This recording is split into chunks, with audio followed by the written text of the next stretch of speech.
नमस्कार। आज हम बात कर रहे हैं यूपीआई के कुछ नए नियमों पर।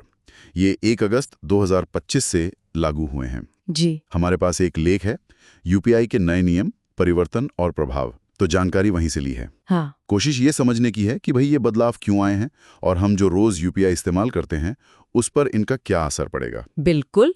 और देखिए, यूपीआई का इस्तेमाल इतना ज्यादा बढ़ गया है, हाँ। तो ये बदलाव जरूरी भी थे। हाँ, वो तो है। एनपीसीआई मतलब भारतीय राष्ट्रीय भुगतान निगम, जो ये सब संभालता है, उसने सिस्टम को बेहतर और ज्यादा सुरक्षित बनाने के लिए ये कदम उठाए हैं। अच्छा, तो सबसे पहले वो बैलेंस चेक वाली बात करते हैं।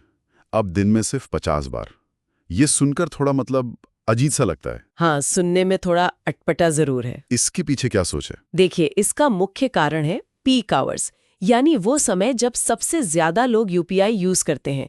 उस टाइम सिस्टम पर दबाव कम करना। अच्छा। बार बार बैलेंस चेक करने से भी सिस्टम पे लोड पड़ता है, भले ही हमें लगे कि छोटी सी चीज है। तो ये सिस्टम की स्टेबिलिटी के लिए है, पर इससे कुछ लोगों को थोड़ी दिक्कत नहीं होगी जिन्हें बार बार कंफर्म करने की आदत होती है? हो सकती है थोड़ी, लेकिन इसका एक तोड़ ये भी है कि अब ज्यादातर बैंक हर पेमेंट के बाद एसएमएस या ऐप नोटिफिकेशन में अपडेटेड बैलेंस दिखाएंगे। अच्छा, हाँ, ये होता है। तो शायद बार बार मैनुअली चेक करने की जरूरत वैसे भी कम हो जाए। ठीक है, तो ये तो हुई बैलेंस चेक की बात। इसके अलावा ऑटो पे पेमेंट्स पर भी कुछ असर है, जैसे हमारी ईएमआई कटती हैं या नेटफ्लिक्स वगैरह का सब्सक्रिप्शन? हाँ, वो भी एक जरूरी बदलाव है। अब जितने भी ऑटो पे या रिकलिंग पेमेंट है, वो सिर्फ नॉन पीक आवर्स में ही प्रोसेस होंगे। नॉन पीक आवर्स मतलब कब? मतलब सुबह 10 बजे से पहले, ओके। या फिर दोपहर 1 बजे से शाम 5 बजे तक, और फिर रात 9 साढ़े 10 बजे के बाद। तो पीक आवर्स कौन से हुए? सुबह 10 से 1 और शाम 5 से रात 9:30? बिल्कुल। इन घंटों के दौरान ऑटो पे प्रोसेस नहीं किए जाएंगे। अच्छा, तो अगर किसी की ईएमआई महीने की पहली तारीख को मान लीजिए सुबह 11 बजे कटती थी, तो अब वो या तो 10 से पहले कटेगी या फिर 1 बजे के बाद। हाँ, बिल्कुल। इससे तो कुछ लोगों के पेमेंट साइकिल पर असर पड़ सकता है, ध्यान रखना होगा। जी, थोड़ा ध्यान रखना पड़ेगा।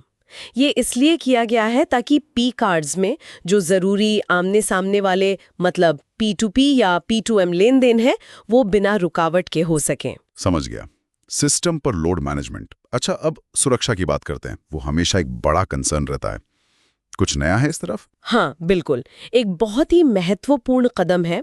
अब जब आप किसी को पैसे भेजेंगे, तो यूपीआई ऐप पर उनका वो नाम दिखेगा जो बैंक में रजिस्टर्ड है। अरे वाह, ये तो बहुत अच्छा है। हाँ, इससे वेरीफाई करना आसान हो जाएगा कि पैसा सही इंसान को ही जा रहा है। हाँ, कई बार सिर्फ नंबर या आईडी से कंफ्यूजन हो जाता था, पता नहीं चलता था सही बंदा है या नहीं।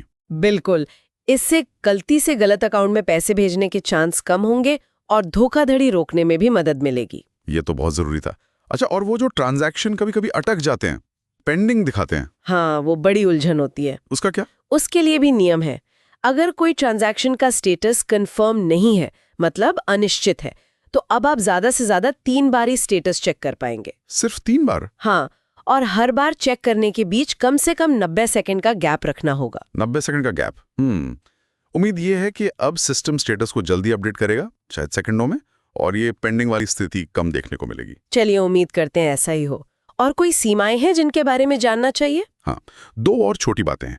पहली, आप एक यूपीआई ऐप से दिन में सिर्फ 25 बार ये चेक कर सकते हैं कि आपके मोबाइल नंबर से कौन कौन से बैंक अकाउंट जुड़े हुए हैं। ओके, 25 बार। हाँ। ठीक है। और दूसरी बात, अगर कोई यूपीआई आईडी 12 महीने यानी पूरे 1 साल से इस्तेमाल नहीं हुई है, तो उसे डीएक्टिवेट कर दिया जाएगा। अच्छा, क्यों?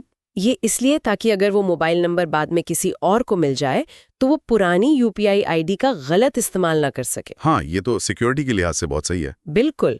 और साथ ही जब कोई नया बैंक अकाउंट यूपीआई से जुड़ता है, तो उसकी वेरिफिकेशन प्रक्रिया को भी और सख्त मतलब ज्यादा स्ट्रिक्ट किया गया है।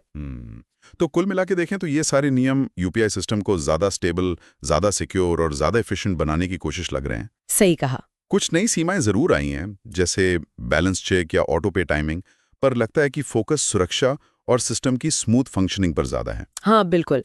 ये बदलाव दिखाते हैं कि हमारा डिजिटल पेमेंट सिस्टम कितना मैच्योर हो रहा है और इसे इतने बड़े स्केल पर मतलब करोड़ों लोगों के लिए सुचारू बनाए रखने के लिए लगातार कैसे काम हो रहा है। सही बात है। ये सब मिलकर एक बड़ी तस्वीर बनाते हैं। जी। और ये सब हमें सोचने पर भी मजबूर करता है ना, कि जैसे जैसे टेक्नोलॉजी और हमारा इसका इस्तेमाल बढ़ेगा, आगे चलकर हमारे पैसे भेजने और पाने के तरीकों में और क्या-क्या दिलचस्प बदलाव आ सकते हैं। भविष्य कैसा होगा पेमेंट्स का? हाँ, ये सोचने वाली बात है। टेक्नोलॉजी बहुत तेजी से बदल रही है।